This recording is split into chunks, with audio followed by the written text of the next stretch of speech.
And just like that, we're back.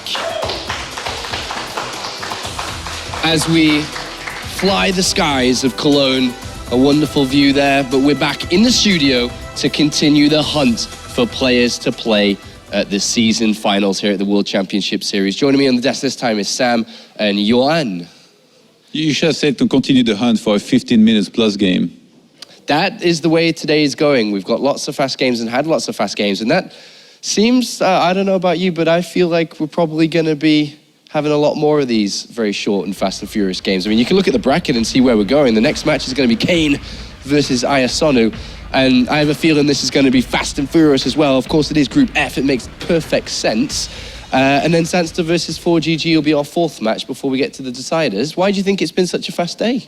ZvZ, it can go either way. You can either have the long, drawn-out games, or you can either have the fast, explosive games. And I guess we've had the fast, explosive games. You have to be saying Z versus Z, man. Come on, don't go Z there. versus Z, Z versus Z. Z versus Z, Z versus Z. Okay. That's what we say, British people, after all.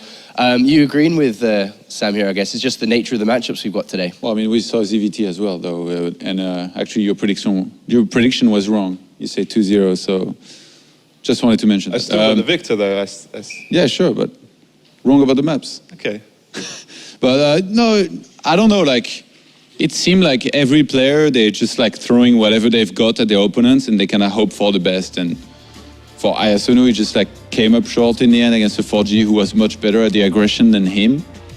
And Kane is funny because like he was supposedly going to, I hear a lot of people saying that he was confident and stuff. I saw a bunch of posts on Team Liquid as well, or even he like seemed confident, like in the way that we saw him going around.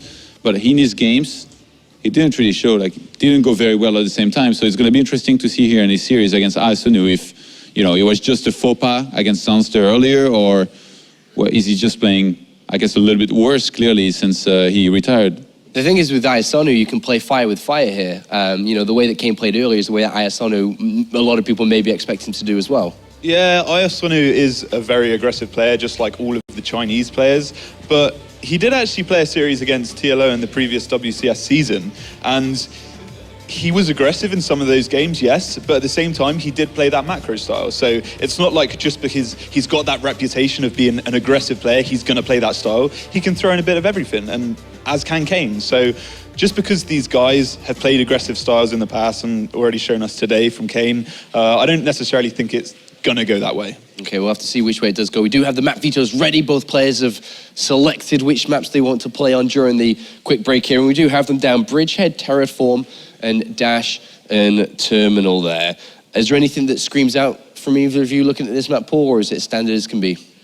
It seems like the opposite of the map pool you would have in a Protoss versus anything matchup, even like PvP, like Dash and Terminal as last map. Like I think it was already third map last time when we saw ZvZ, so seems to, I guess, be the standard to some extent. Maybe you'll know better, Bling? Well, I mean, all of these maps are two-player maps, so I think they want to take out the randomness, that's for sure. Bridgehead, for one, though, I think that's definitely going to be a crazy game. We mentioned it a bit yesterday, the back rocks and the larger style ramp at the front of the main base, so it can definitely lead towards a crazy game. But yeah, I think taking the randomness out of the maps is a good thing. Is there something that we should be looking out for in this series then? Anything that you're expecting to see?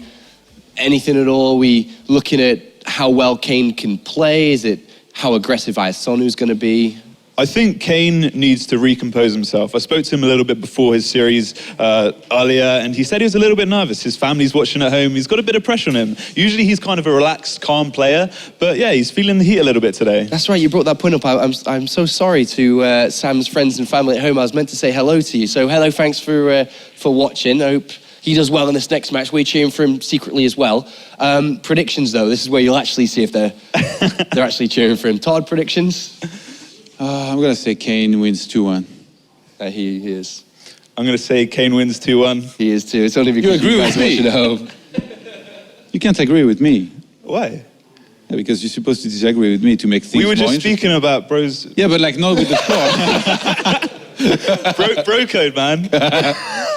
It's all about that. But how you got one wrong yesterday? I got one wrong, But today's on fire again, But right? like I said, I took that one for the team. I wanted to. No, you didn't. No, but I thought about it after I said that, and I did because I wanted. So you come back. Yeah, And after I wanted Lilbo to go through, so I took one for the team and got one wrong. But today he's nailing it. Guys, if you think he's been nailing it as well, join the social media channels, of course, Twitter, #WCS, and Facebook/ESL, of course, YouTube as well, /ESL, for all the content and WCS VODs so far. It's time to go to the commentary team because we're having a blast here. Hope you guys are at home as well, and I'm sure the commentary team will be too. Thank you very much, guys. You guys are having too much fun. They are giggling and everything over there. All right, let's get into this. It is the elimination match to find out who is going home. It's either going to be Kane or iAsonu. And iAsonu, you know, after starting that series out really strongly there against 4GG, has got to be looking at this and thinking to himself, you know, Zerg versus Zerg, I've got a lot of experience here. I'm going to try and probably put on my aggressive style once again and see if I can crack the nut that is Kane. Yeah, and I think that's a great way to describe Kane. You know, he's such a solid player, and we didn't get to see his full range of play in the previous set. But he's gonna go into rock mode. I'm pretty sure he's gonna play that defensive macro he's known for, and it's gonna be down to IA to crack it. Will he be able to get through? It's a tough one, but I'm very curious to see how this match goes. We shall find out. Game number 1 is going to be on Bridgehead here between them, of all things, as we will get into game number 1 of this. Yeah. I just noticed that. I was kind of like, I think Kane should have something over his ears right now. But thankfully, they do pause right at the start. Come and put those on. The ESL referee is always on top of those sneaky players trying to take those headphones off. I just want to put Mickey ears on them for some reason. But anyway, let's get into this. We do have spawning over to the right-hand side. It's our blue Zerg. It is Kane. Caught Funker off guard by that one. Sorry, buddy. But yeah, Kane looking to try and keep himself alive. And then over to the left-hand side, we have our red Zerg representing Invictus Gaming from China. It is iAsonu. He's on point. Never mind. Surprise introductions there. You know, IA has got a lot to fight for, and we've been talking a lot about Kane. We know him, you know, he's such a regular in the English-speaking community as this guy who he's gone back to university. He's studying hard right now. He's maybe not practicing as much, but we've got to remember IA as well. He actually is a full-time student. He tried to go full-time in 2014. It was going okay for him, but he said, I'm going to go back to university, but I'll keep playing on the side. And you know, some of his titles in China, he's actually taken whilst going through the exam period. So this guy is like really a genius when it comes to balancing two things. The fact that he improves and keeps playing at a better level every season is really incredible. We've had a lot of players in the World Championship Series who were in similar boats, but also attained extremely high highs, which, like, for example, in Europe for a long time, we had Vortex, who was going through exams and still performing as one of the very tip tops. Also, Welmu was going through exam, like study periods. Making many top 8s, yeah. Yes, of course. So there probably, well, it looks like there is a correlation for some players here between just having that kind of, you know, always educative mind and then being able to apply that kind of, you know, just mental fortitude to the game as well. Yeah, they're the players I always envy because I could never do it, you know.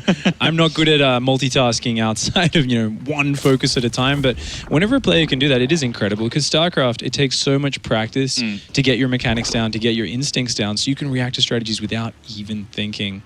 Now, interestingly enough, IA going for a nice economy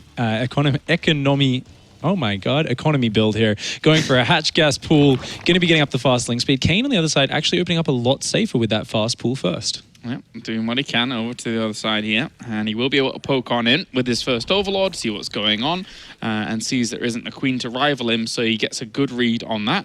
Likewise, iAsonu saw that this gas over on the other side isn't done just yet. So you can feel a little bit safe about not having to deal with speed, but Kane cancels the gas. Wow. Pretty greedy. Clever move there. And it doesn't look like IA wants to peek back in, so that cancelled gas is really a fantastic move for Kane in terms of tricking IA and what his favored path is.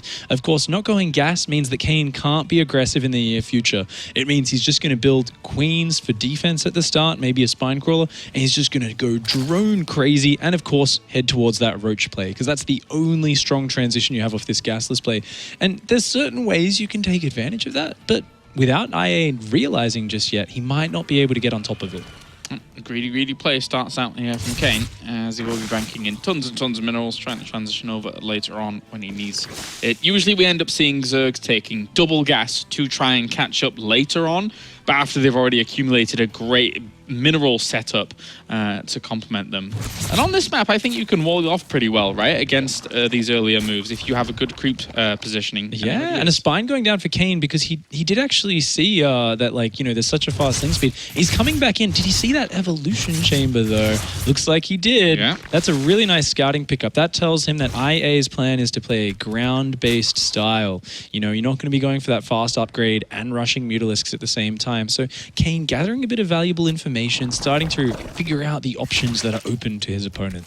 Now, with the +1 starting here for IA, what can Kane do to maybe deal with something like a very strong roach push from IA? He's already got his lair on the way, so that kind of gives us a tip off to probably going up to roach speed as quickly as possible and to try push, right? Yeah, absolutely. This is a really interesting play. We have seen Zergling speed actually cancelled by IA, so it looks like both players have their minds set on rushing up to roaches. Neither player wants to play the Zergling game, and as I say that, Kane, of course, kicks in his metabolic boost back home, and that's actually going to be able to mean he's probably going to go for a big speeding attack, but oh, if the Zergling can scout, bam, spine crawler headbutts him in the face. That's so valuable, because you see the Zergling speed from Kane, there's a good chance he wants to flood out a large number of speedlings, and if that catches IA unawares, that could do something like shut down his third base, maybe run in and kill a bunch of drones. It could be a really powerful attack.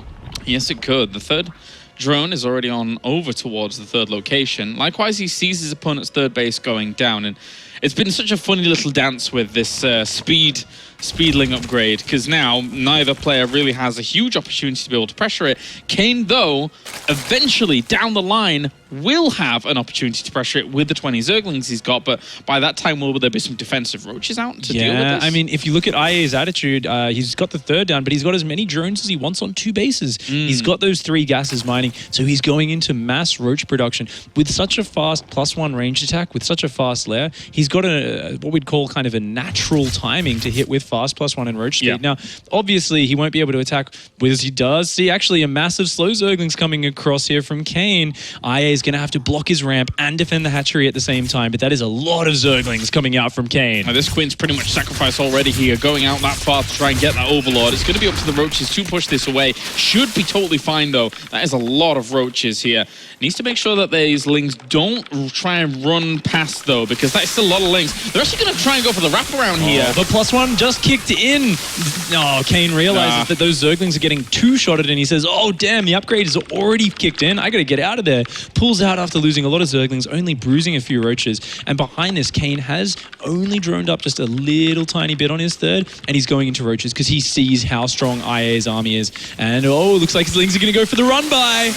But how much are we going to get done here? The roaches are trying to block them off. A lot of lings went down there for the cost of nothing, and they're going to just start on all the way towards the natural base here, with that Queen positioning itself so well there from IA, making sure that that wasn't going to be the target, couldn't get the wraparound here from the Zerglings, and he will be able to clean up with only a few losses. Oh, only 2 drones going down so far. The sneaky Zergling still in the back, trying to bruise one down, but it doesn't quite get it done. And now IA's counterattack is heading in. He's saying, I'm going to hit the strongest attack right here, right now. You wasted so much economy and lava on Zerglings. The Queens with the transfuse going down before they can cast it. Yeah, roaches coming in from either side here for Kane, as some of them were already moving across the map here, and numbers really kind of thinning. He got himself +1 weapon, so he was able to equalize that up. Maybe the reinforcement point here from Kane can hold on for a little bit whilst pushing this away.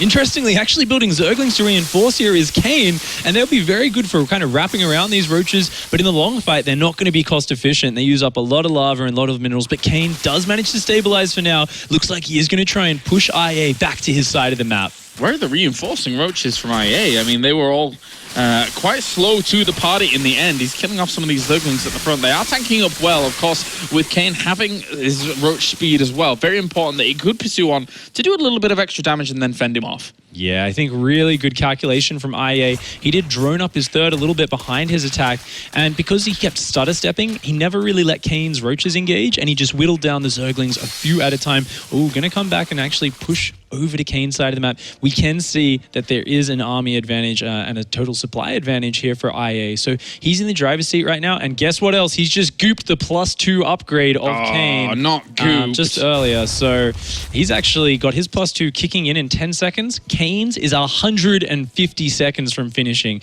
That is 2.5 minutes timing window where IA has a huge upgrade lead on Kane. That +2 range just scales so well in Roach vs. Roach wars. Let's be honest, you don't want to have a goopy +2. That's for sure. Man, that's the worst feeling. Oh, dearie me. But these roaches are going to move on it briefly and don't want to go in there. They don't want to be able to feel the wrath of the concave that Kane would be easily able to set up. So it's just going to be now moving up both of these in parallel with one another, keeping eyes on one another with overlords and things like that and trying to get in. But Kane is well on top of this positioning. He's on top of it, but he is still down in supply and it's still a very scary position. Those upgrades, Kane needs to have a good defensive position. And look at this. IA's control actually moving in and out, just snagging a roach, pulling back, snagging a roach, pulling back. And it's really putting the pressure on Kane. You can see Kane's mechanics starting to falter a little bit because he knows that he's down on the roach count. He's down on the upgrades. He needs to be so precise with this control, and it's making it very difficult for him. There's a 1-for-1 trade there, and he's going to try and lure him out of position there whilst just take this fight. There's still +2 weapons against +1 at the moment. Can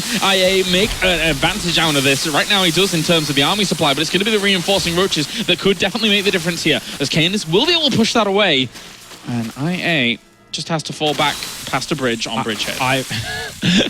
The tactical maneuver there. Oh, nice turnaround from IA. Kane feeling he's got the numbers advantage here, though. He's going to push through. Very ballsy maneuver, taking the worst concave for a bit, but his overwhelming numbers are going to push through, and he will punish IA for that. So a very good calculation from Kane, realizing he had those numbers superior, the superior numbers. Yeah. And, IA here, he's got to pull back, but he's still got that supply lead. The goopy +2 again, not the goopy +2. He still won't be able to have that by the time he goes into this fight once, and now we're back in a position where AI has the reinforcement advantage because those roaches just going to be able to pop out very, very close to the fight. But we have Burrow as well as Tunneling Claws on the way, and in Roach versus Roach, this can make a big, big difference. Kane might be getting ahead of himself a little bit, though. Look at that supply count. Kane has actually gone up to 65 drones. That's 7 more than IA, whereas IA is just pumping out roaches. You can see it. Those roaches use up a lot of supply, but they're powerful. They're good at fighting, and he has a huge roach lead right now. Look at this. He's coming in here. Kane's army is not ready. It's not in position. Oh, only a few Zerglings there, but IA is just going to poke at the front.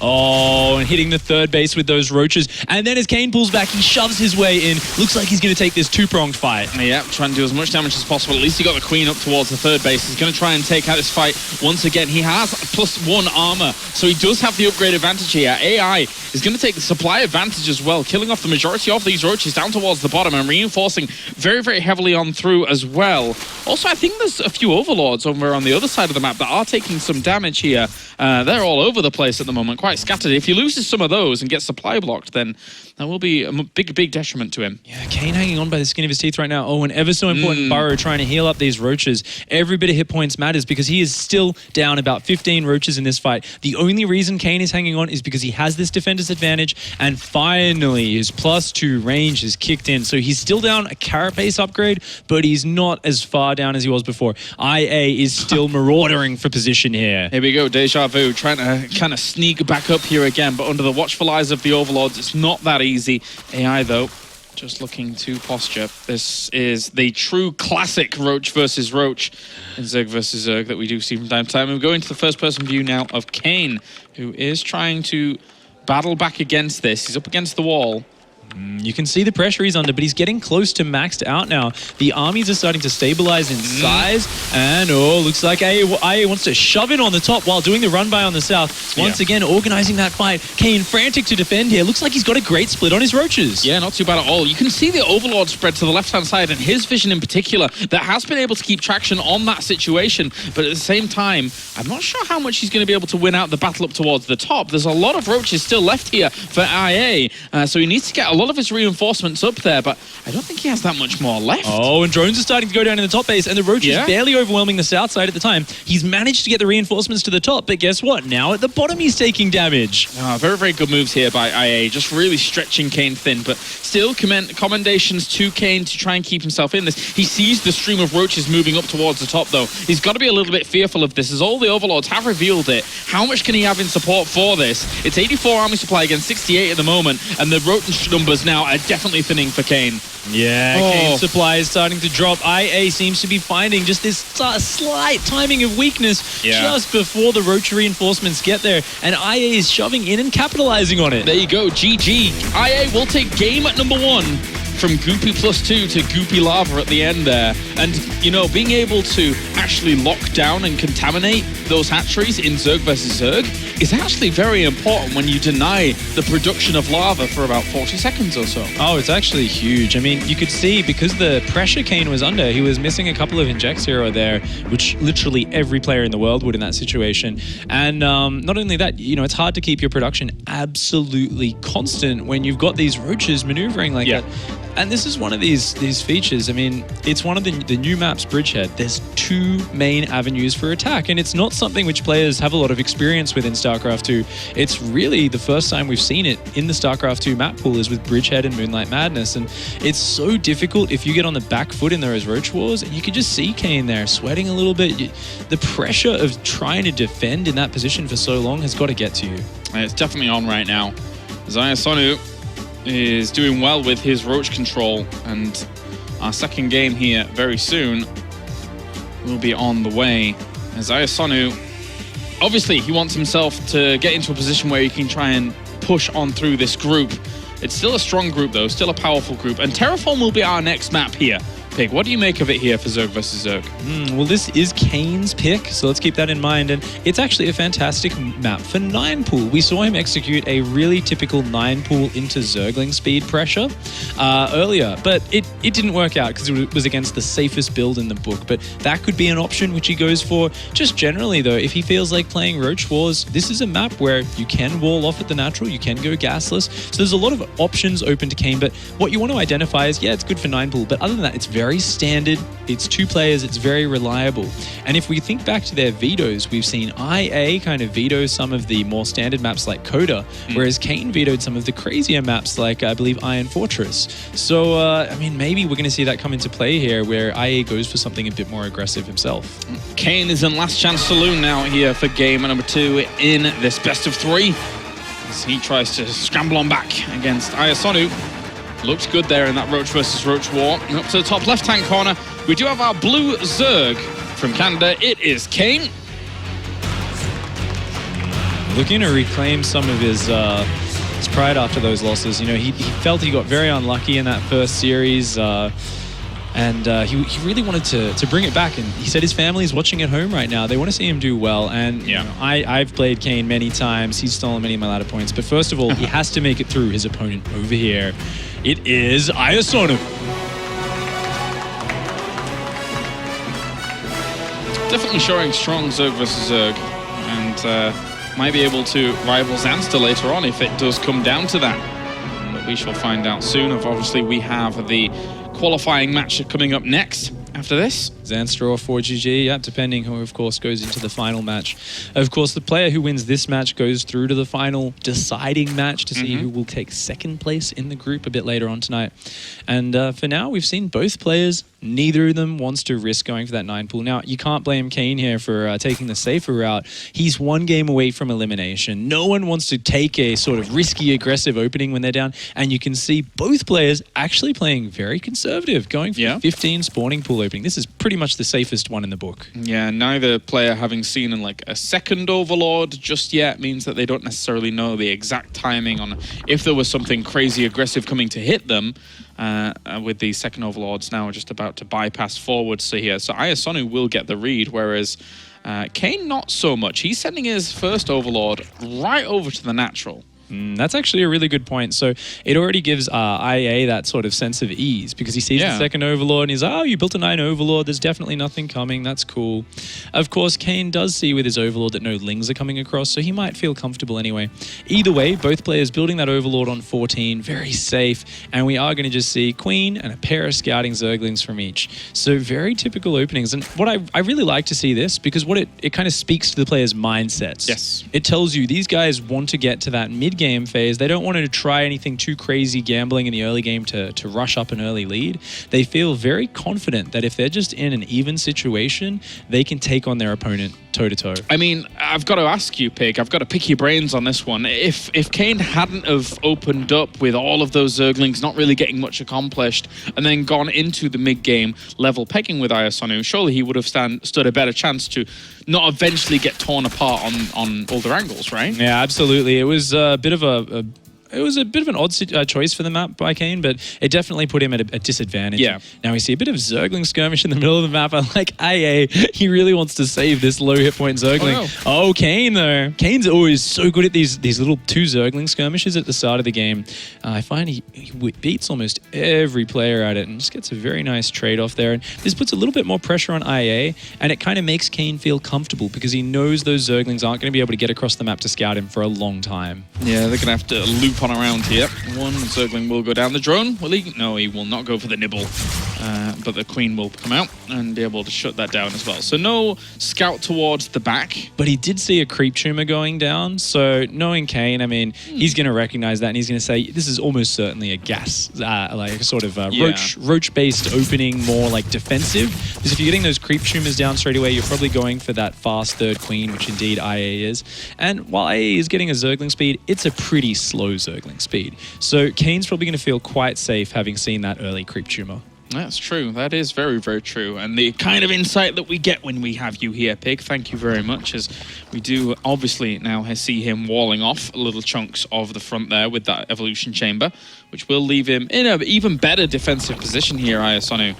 And also just getting that creep on that forward nicely. We'll give him a good heads up, obviously with the overlords that he has over there as well. He must have seen the roach going over towards the third. The drone heading to the third. Yeah, I believe he knows about that. Interestingly, IA is keeping his Ling speed upgrading, so he might actually decide to keep it this game, go for some Zergling pressure. And meanwhile, Kane himself is adding his own lair, Roach Warren and Evo Chamber. So both players heading to a very similar position. The real difference is that Kane is really feeling like he can stretch out his advantage, knowing that he's up against a more gasless focused Roach opening, or feeling that way, he's going for that fast third. But look at that production tab. IA playing the mind game and actually massing out the Zerglings. Yeah, he's going to head to Roaches, but not just yet. Kane actually, with his Overlord, has spotted the lack of gases on the natural. That in itself is a tell. And we can see Zerglings starting up on the production tab for Kane, but also a few drones. Feels like Kane hasn't made the confident read just yet. Oof, that is a lot of extra Overlords being produced here for iAsonu. And these Zerglings just darting on past here at the moment. A few Roaches are in production here for Kane, but it might not be enough defense here. This is a lot of Zerglings. He only just sees it then. The tiny gap in his vision that his Zerglings somehow missed. This is not Kane's day. These Zerglings getting in and doing massive damage. A Queen already going down. The other Queen getting surrounded at the top. The Zerglings just dying as they pop out. I mean, his drone's micro is being good so far, but there's still so many Lings here. Yeah, that Queen was moved back to a position where the Zerglings couldn't easily get the wraparound on it. It's going to send out a few more units over the wire. He actually goes back to some drone production there for a moment, knowing that he's done quite a bit of damage himself. Gets himself 4 workers or so, but still, there is a lead here. 37 workers against 32. Kane, for all intents and purposes, did pretty well against that. He kept most of the drones alive, so you're absolutely right. Even though he lost one of his 2 Queens, that's important. Oh, here's going to be a bit of follow-up damage from IA, though. You know, it hasn't ended just yet. Oh, the Zerglings from Kane coming in now. Looks like they will be able to wrap around and clean this up. And now Kane's feeling a lot more confident. Already drones starting up in his production tab. He's going to take advantage of that faster third base. And remember, there's still no third base even started for IA. The Roach speed's already a third of the way done. Even though it looked like that was a nightmare situation for Kane, he stayed cool under pressure, kept the drones alive, and now he's actually looking really good. Yeah, the drone, as you say, only just now starting that third base is a bit of a thorn in IA's side. as he will have to go up against Kane, who has +1 almost done, has his roach speed almost done. Did iAsonu ever go for his roach speed, or did he not even complete His lair is only just about to finish. Ouch. IA committed so much to that speedling build because he was trying to sell the idea of the roach build by putting down the fast Evos and Roach Warren, but that actually slowed his economy down. It made his attack even more, I've got to get damage done. And he only got a little nick of damage done, a queen and 4 drones, and other than that, Kane cleaned up. And so now Kane is in such a confident position. Look at this. Overseer has seen everything. Ooh, very nice snipe down. IA's queen killing it. That's a nice win for him. No gooping going to happen from Kane's side. No. But Kane sees how late the third is. He sees he's got the roach speed in +1, well ahead of IA, at least in the roach speed department. And he's going to push across and exert his advantage. He wants to shut down IA's third and just put himself in an insurmountable lead. IA was trying to scramble there to break down those rocks to buy himself some time. Not going to be working though, as these roaches already get on through. The transfuses go down onto the queens here for IA to try and save them, but the army supply is significantly in advantage of Kane at the moment, and he will push on to kill off a lot of these roaches. The roaches, likewise, having roach speed alone allowed him to just push up against this so fast, with IA trying to scramble back to the choke point that he has, and that is going to be so much damage done here for Kane. Those roaches just going straight between that Evo and Roach Warren, just headbutting their way through. Kane has sensed weakness. He has capitalized with it. That beautiful links around when he first moved in. Oh, this is just a great attack for Kane. The drones are off the line. So many of them going down. And Kane has a mining third base behind this. This was a masterful attack from Kane off the back of a very sick defense. He is just in a great position. Yeah, really good stuff. With the roaches being rallied forwards as well here. Actually being a little bit sloppy, but so he doesn't want that to happen, but he still has a massive advantage. Just making a little bit of a sacrifice there. IA getting annoyed with his own evolution chamber by the looks of it, and actually knocking it down there, I believe. I don't think that was Kane's roach killing it. And does clear out his wall, but Kane's in a great spot now. You know, IA is going to hang on. He doesn't want to give away any easy wins. He wants to hang on, see if he can use that defender's advantage. Maybe break the rocks down this time around, set up a nice concave, and maybe, just maybe, he can hang on with a good roach defense. I think he's almost waiting for them to come along and then we'll break it down. This is quite the ambitious little move. Oh, he's actually just going to do it himself and then start breaking them down again. So, why on earth not? Deny the ability for IA to actually crash it down as he's attacking through later on. Yeah. Kane's just taking his time right now, making sure his macro is on point, and look at the production tab. I mean, +2 is about to kick in. Kane is waiting for that +2. He knows at that point they're going to be on upgrade parity, but he's going to have such a roach lead, and that's when he wants to make the fight happen. Yeah, why on earth not? It's 42 roaches against 29 at the moment. As Kane is just going to move all the way up to the top here. There are overlords 2 spots, so IA has already taken slight precautions, but will those precautions even matter? Are you going to be wearing that glove of paper when you take that tray out of the oven? It's still not going to work, regardless of what that paper glove is. Sorry, buddy. Yeah, I don't think the meal's going to turn out too nicely here for IA. That is just a lot of roaches from Kane, and he's just coming in with this huge concave, denying the ability for IA to choke up his army. And IA, he's got a great defense. He's rallying roaches out, but this is a numbers game, and he is simply being overwhelmed. His hands got burnt. It's got very burnt, and that is going to be a lot of roaches going down with this third base completely under siege. GG, game number 2 goes to Kane, and he will tie up the elimination match 1-1. Yes, you can see that relief on his face. Oh my God. Kane playing it up a little bit there, having a little bit of a laugh. And I mean, you know, he is actually, that's genuine relief on his face, it is, because there was that moment when those, those lings flooded out just outside of his Zergling vision. His Zerglings were moving specifically to plug the gap in his Overlord's vision. Yeah. And then somehow IA's lings just snuck right past. Wasn't until they were at his base that he saw them. Still somehow hung on, deflected the attack, and just countered and just destroyed him. And you got to feel good after that game. No 0-4 today for Kane. No, definitely not. He gets himself a map under his belt, and we do see a little bit of concern there on IA's face. We're going to go to a short break, and when we're back, we'll see if that man can make it on here at the World Championship Series.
One last game decides if Kane will keep himself here in the World Championship Series Premier League in the elimination match.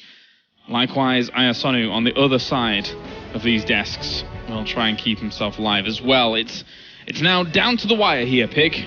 Down to the wire. It's such an important match. Neither of these players wants to go out last place in their group, but the winner of this match continues to the decider. The loser does go out, and we are going to be going to Dash and Terminal. Bit of a crazy map, not one you see that often. However, because this is Zerg versus Zerg, look at how close those bases are flying distance. The Overlords get there very early, and they do see what each other's doing. Now, because of that, it's very popular for players to play very greedy. They figure, I'll see things that are coming, but as a counter to that, we sometimes do see some 10-pool Baneling openings. So those are the sort of ideas running through these guys' heads. Do I play very middle of the road? I mean, they're both one game away from elimination. Or do you take liberties? Do you say, I think he's going to be greedy, I'm going to go for the all-in?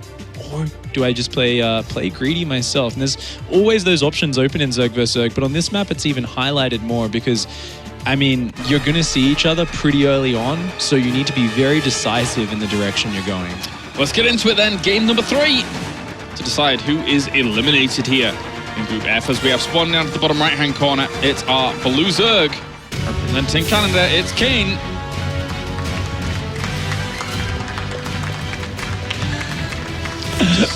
Looking very G'd up after that win. You know, Kane wants to do well here, and he definitely can, but he does have to get through the representative from China, the player who's risen to prominence in the top of the Chinese scene this year. It is IG's IA.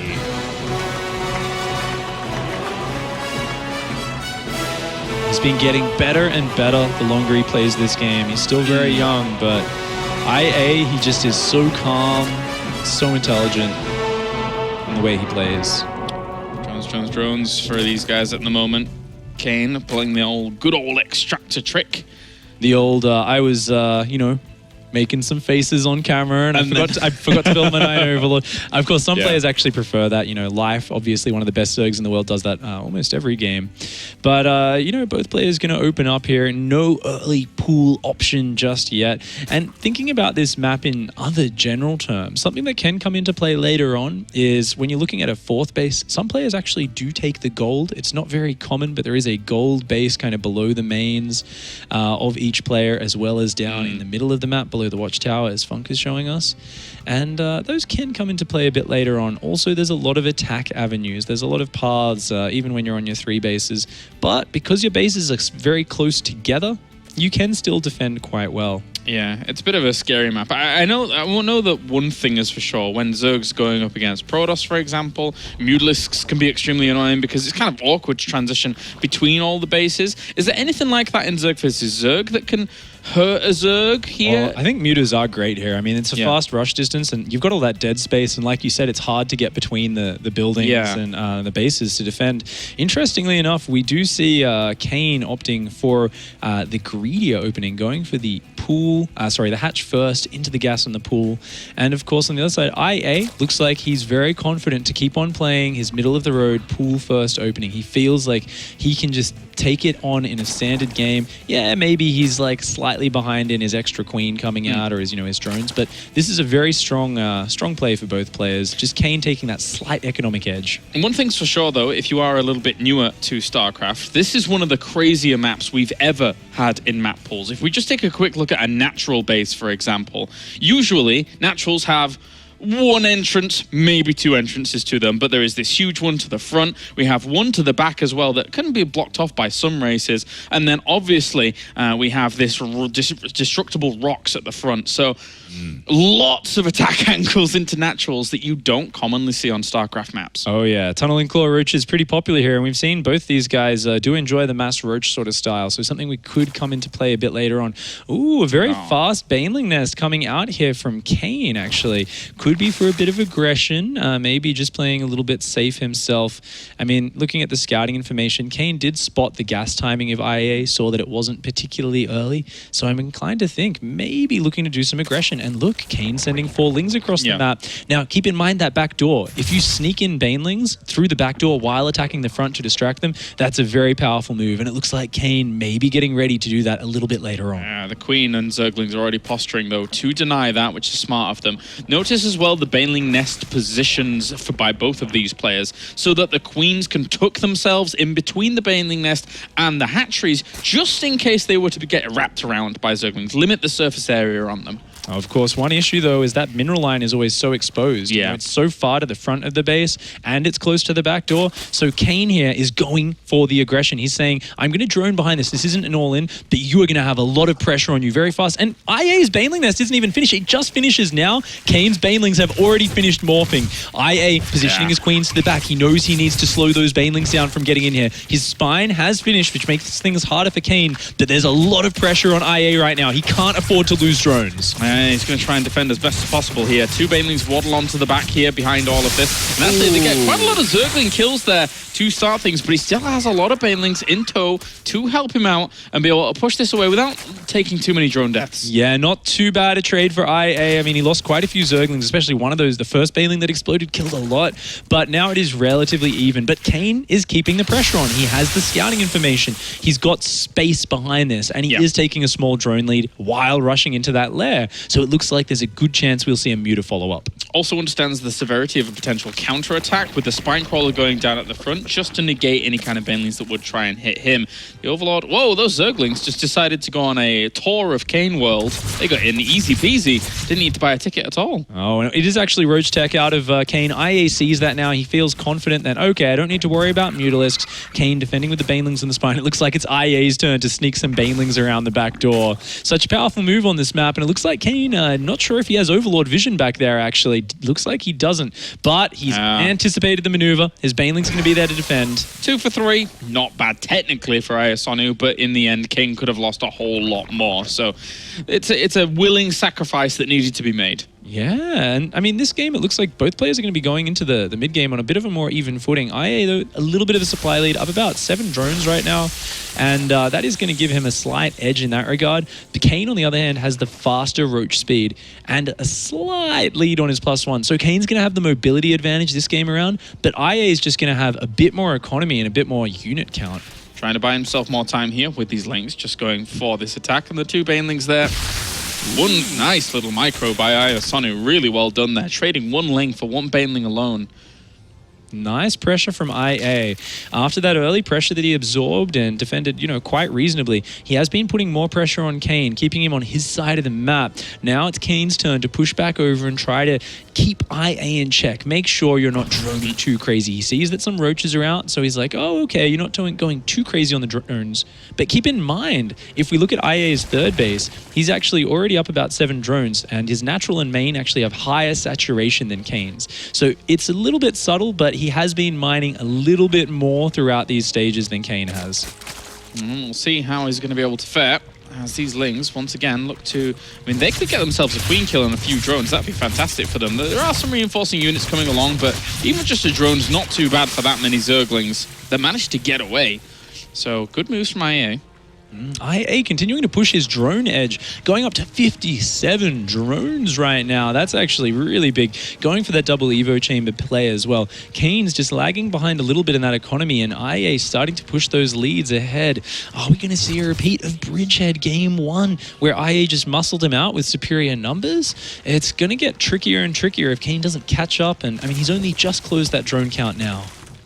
Well, he's already poked in there, had a look at the saturation towards that third base, and we'll try and account for it. IA seems to constantly keep getting his carapace a little bit earlier than Kane in these fights. And in a Roach versus Roach war, when you've got same weapons upgrades, but that carapace, how much is that making a difference here for IA?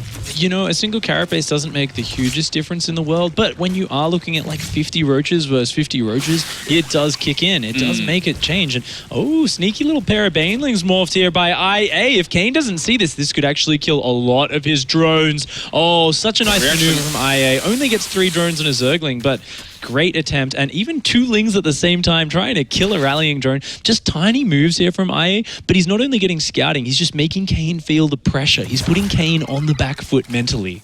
Yeah, that little Zergling alone is very, very irritating. Even having to just pull a few drones there to kill that off. But he gets... Oh, almost got a drone. Almost. So... not the hugest of deals, but a bit of an annoyance. 104 army supply against 79 at the moment.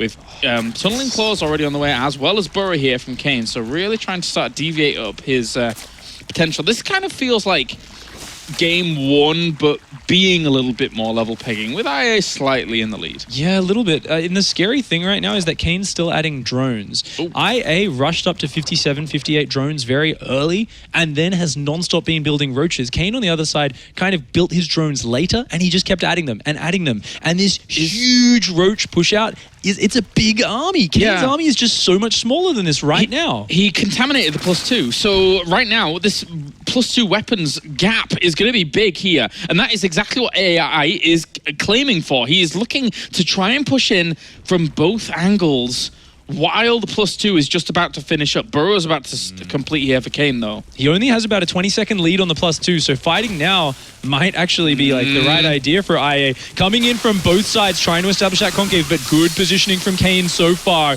keeping those choke points held up. 6 seconds, 5 seconds on these upgrades, just about to finish up here for IA. Is he going to be able to do something with this? Because right now he does have that weapons advantage here with these roaches now pushing forward on both of these fronts. He might be able to make a big difference here, my AI, as he has 120 army supply against 92. This is his window to try and do something. +2 weapons finished up for Kane, but is it early enough here as it's 40 roaches against 19 at the moment? AI might have just been able to conquer this position. Oh, IA found his timing beautifully there. He just came in right then. The upgrade wasn't done for Kane, and Kane just had less roaches. He's pulling drones. He just doesn't have that critical number, and he's forced out of that game. GG, IA will live on to fight another day, and when it comes down to it, a goopy +2 doesn't work out. Oh, no.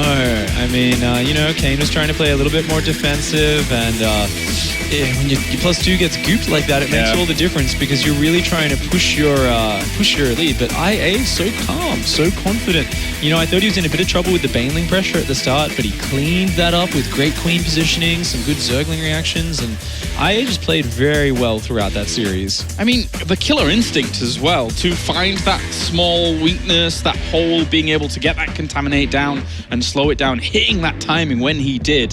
That's a very finite little window that you're able to find there, and he hit it beautifully from both sides as well. Orchestrated that really well. I like how he kept going in from one side and pulling back, going in, pulling back, and it almost felt like he was able to exert a calmness and a superiority of mechanics there. IA, with the way, rather than just coming into the two concaves which Kane split up, he'd go in, start the fight, and then he'd pull back. So Kane, if he doesn't control his units, they'd kind of clump into the choke point. And IA just kept doing that over and over, and it puts so much pressure on the defensive player, because if the defensive player has just as many units or more than you, they've got equal upgrades, they can kind of punish you for these moves. They can just get on top of half your army. But in the situation Kane was in, he had to just keep defending. I mean, you can see he's got a bit of a big smile on his face. Kane takes it always on the chin. He comes in here just looking to have fun.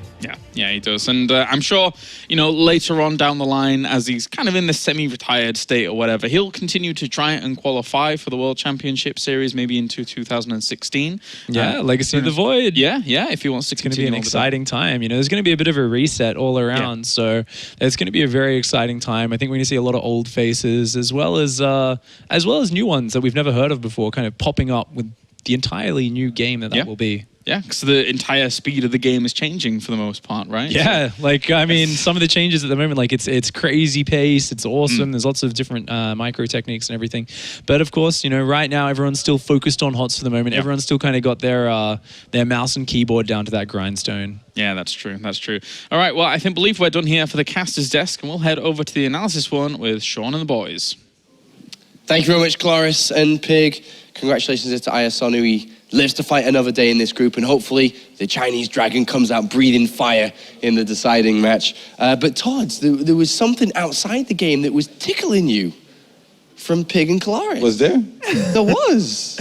Don't deny it now you're on camera. Now the spotlight's on. Okay. I was complaining a little bit that they were calling him IA and eventually said AI quite a few times there. AI's over and over AI. It's iAsonu. Actually, doesn't he want to be called IA? I like IA. I think he doesn't mind IA, but I don't think he likes AI. I don't think he should have a choice. He's not a robot, man. Yeah, I think we should be a human being. We should be the ones picking whatever we call him. We're the commentators. That's what we do, no? Yeah, we'll just stick with iAsonu. Nice and easy. I know you like IA, but we'll iAsonu. A decent performance from the 22-year-olds, and he finds himself in a good position, and he looked good in that series. Kane delivered a good fight, though, no doubt. Yeah, it was a 2-1 in the end, which we did predict, but the other way, sadly for us.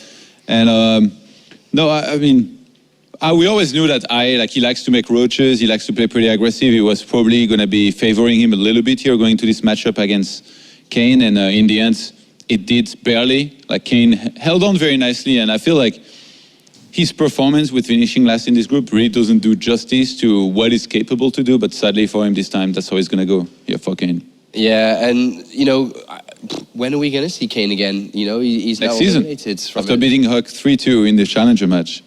Yeah, but next season's not till next year. It's a long way away now. So not too sure when we'll be able to see him again competing, but he's going to live the uni life, the student life, and, he's excited for that. We talked to him a little bit about it before. He's already started to go to the gym in preparation for that. Yeah, it seems like I've got him on Snapchat. He's my bud on the Snapchat, and he's already been enjoying the uni and the student life. You had a couple of Snapchats, have you, from Kane? I've had a few. Yeah, we've exchanged a few. Nothing like... You said that very intensely. nothing too extreme, but yeah, we've shared a few. I like Kane. He's a good guy. He always brings that chilled, kind of laid back vibe towards to the competitions that he goes to, and even though he did lose now, we may not see him again. Obviously, the next WCS season is probably going to be Legacy of the Void, or it will be Legacy of the Void, and you're going to have to practice that a lot. And whether he'll practice that enough to get at that Premier kind of level, we're going to have to wait and see. iAsonu could get 2 round of 16 performances back-to-back here if he's able to beat, the loser of either the next match, 4GG or Zanster. You think he has it within him to beat either side here? No, I don't think so, actually. Really? Yeah. You don't believe in him? Not at all.